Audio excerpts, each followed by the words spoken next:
Hello everyone, welcome to my mini blog. তো সকালবেলা রোজ ঘুম থেকে উঠেই একই বৃষ্টি ওয়েদার দেখতে আর ভালো লাগছে না, যদিও ওয়েদারটা একটু ঠান্ডা ঠান্ডা থাকছে এই যা।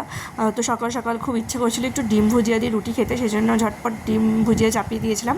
তো আমি ডিম ভুজিয়া কীভাবে করি তোমাদেরকে আগেও দেখিয়েছিলাম। তারপর তো এটা করে খেয়ে দিয়ে চলে গিয়েছিলাম অফিস, এবং অফিস থেকে বিকেলবেলা হচ্ছে আমরা তিনজন মিলে বেরিয়েছিলাম হচ্ছে কেক আনার জন্য। তো দেখো দুটো সুন্দর সুন্দর কেক আনা হয়েছিল, একটা হচ্ছে হোয়াইট ফরেস্ট আর একটা হচ্ছে ওই বাটারস্কচ টাইপের আর কি ফ্লেভার, বা তোমরা ওই কিশোর পেস্তাও বলতে পারো। তো বেশ ভালো লাগে দুটো কেকই ভীষণ ভালো খেতে ছিল। আর এই যে আমাদের দুই মহারথী, এদের দুজনেরই জন্মদিন ছিল সেই দিন। একজনের নাম গৌরাঙ্গ আর একজনের নাম দিবাকর।